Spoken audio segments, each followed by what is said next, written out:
बहुत समय पहले की बात है। एक छोटा सा गांव था, रंगपुर। यह गांव पहाड़ों के बीच बसा था और हर तरफ हरियाली ही हरियाली थी। वहां के बच्चे बहुत खुशमिजाज थे, लेकिन एक बात उन्हें हमेशा खलती थी। उनके गांव में कोई पतंग वाला नहीं था। बच्चों को आसमान में उड़ती पतंगें बहुत पसंद थीं, पर गांव छोटा था, बाजार दूर था और वहां पतंगें मिलती ही नहीं थीं। इन्हीं बच्चों में से एक था गोपाल, 11 साल का एक होशियार और कल्पनाशील लड़का।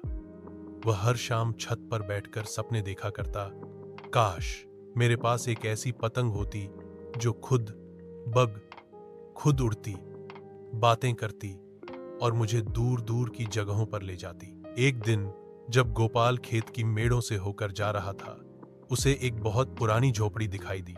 झोपड़ी के बाहर एक बूढ़ा आदमी बैठा था, लंबी सफेद दाढ़ी, चमकती आंखें और गेरुए रंग का चोगा। वो कुछ लकड़ियां तराश रहा था। गोपाल ने नम्रता से पूछा, बाबा, आप यहां रहते हैं? बूढ़ा मुस्कुराया, मैं एक मुसाफिर हूं, कभी यहां कभी वहां, लेकिन मुझे बच्चों की हंसी बहुत पसंद है। तुम पतंग उड़ाना पसंद करते हो? गोपाल की आंखें चमक उठीं। बहुत, लेकिन यहां पतंगें नहीं मिलती। बूढ़ा थोड़ी देर चुप रहा, फिर अपनी पोटली से एक रंग बिरंगी पतंग निकाली, चमचमाती, हल्की और एकदम अलग।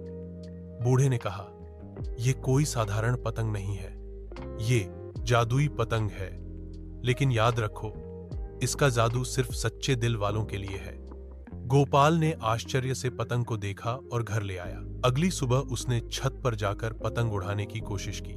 जैसे ही उसने पतंग को हवा में छोड़ा, वह खुद उड़ने लगी, इतनी ऊंचाई पर कि गोपाल की सांसें थम गईं।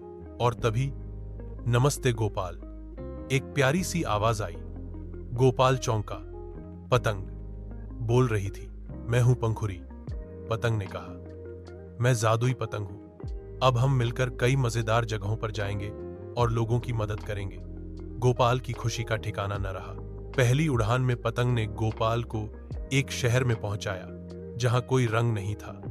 सब कुछ काला, सफेद, पेड़, फूल, कपड़े, यहां तक कि लोगों के चेहरे भी उदास। पंखुरी ने फुसफुसाया, यहां एक दुष्ट बादशाह ने हंसी और रंगों पर पाबंदी लगा दी है, हमें इन्हें वापस लाना होगा। गोपाल ने पतंग के साथ मिलकर रंगों की बारिश की। आकाश से रंगीन बूंदें गिरने लगीं।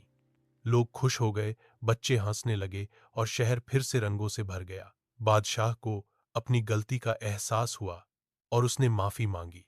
अगली बार पतंग गोपाल को एक रहस्यमय जंगल में ले गई, जहां बच्चे रास्ता भटक जाते थे और बाहर नहीं निकल पाते थे। गोपाल ने देखा कि पेड़ अपने आप घूमते थे, रास्ते बदल जाते थे। पंखुरी ने कहा, इस जंगल को सिर्फ वो ही पार कर सकता है जो डर के बजाय भरोसे से सोचता है। गोपाल ने बच्चों को एक साथ किया, सबका हाथ पकड़ा और बोला, हम एक दूसरे का साथ नहीं छोड़ेंगे, भरोसे से चलेंगे। धीरे धीरे रास्ते साफ होते गए और सब जंगल से बाहर आ गए। अब पतंग गोपाल को एक पहाड़ी पर ले गई, जहां एक खजाना छुपा था, पर उसकी रक्षा एक दानव करता था। दानव बोला, जो स्वार्थी होगा उसे मैं पत्थर बना दूंगा। हर बच्चा अपनी इच्छा बताता, कोई खिलौने मांगता, कोई पैसे। लेकिन गोपाल ने कहा, मैं चाहता हूं कि हमारे गांव के सारे बच्चों के पास पढ़ने की किताबें हों और खेलने की पतंगें भी। दानव मुस्कुराया और एक झोला भरकर किताबें और पतंगें गोपाल को दे दी।